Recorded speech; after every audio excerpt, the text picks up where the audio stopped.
The power of people coming together, just as we see here tonight. The power of an idea, the power of hope, vision, and action. I was on a flight. I was going down to Florida. I was going to meet some friends who were doing some political things, and I jumped on the airplane and we took off, and I realized that I'd left the briefcase and all the work I was going to read back in my office. So I read everything in the seat pocket in front of me except how to throw up. I know how to do that.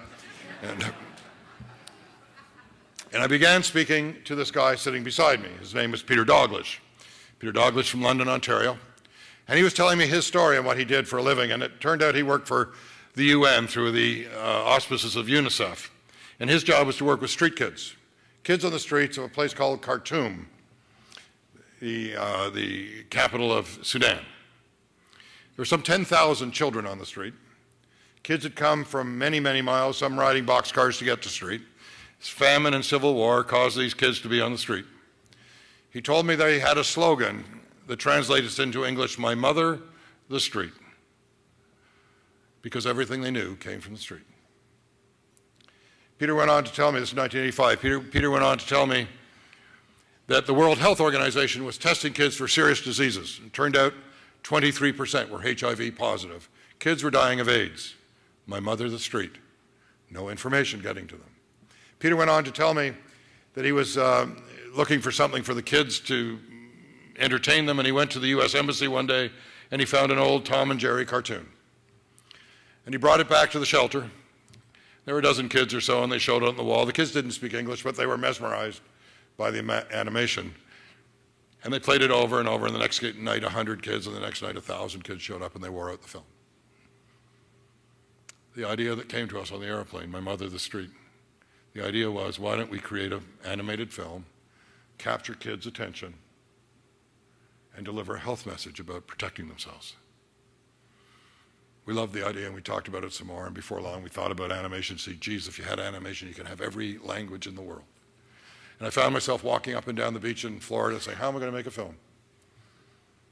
To make a short one out of a long one, we created Street Kids International. Peter came back to Toronto, we made a film.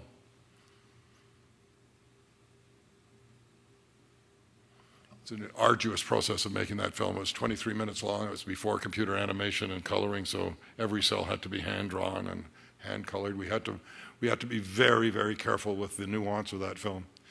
To make a long story out of a short one, or a short one out of a long one, we made that film, and we stayed in touch with World Health Organization.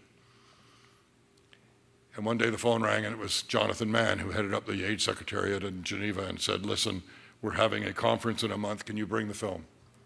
It wasn't ready, but we worked night and day, and we got it ready, and we took off. We went to Geneva.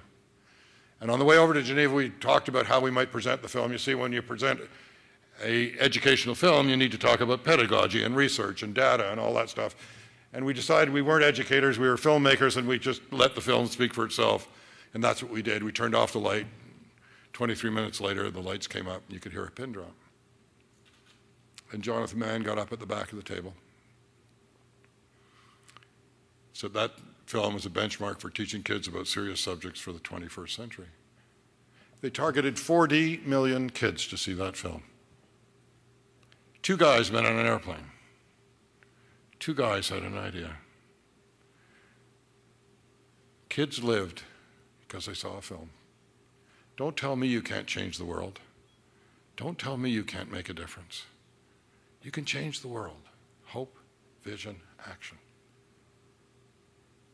A family here in Ottawa, some 52 years ago, got together and they brought in a kid from the street.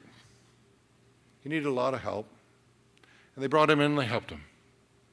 And they said, geez, there must be some other kids.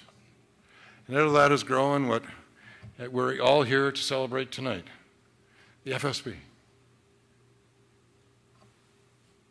Hope, vision, action. We can change the world. Hope, vision, action. We change our community, we change our country, we change the world. Our common mission, ladies and gentlemen, is that when each and every one of us passes away, we need to know that our journey made a difference.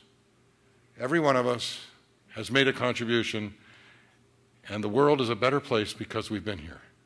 This is a common mission of all of us. And we see that tonight with this room filled to capacity of people from Ottawa coming together to support such a great cause. These folks do such great work. These folks, day after day, are there for our kids. Kids that are struggling, kids that were just like me.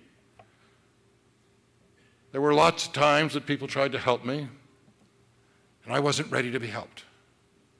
And I'm sure there's lots of time that these kids are trying, that the message is given to these kids, and they're not ready yet.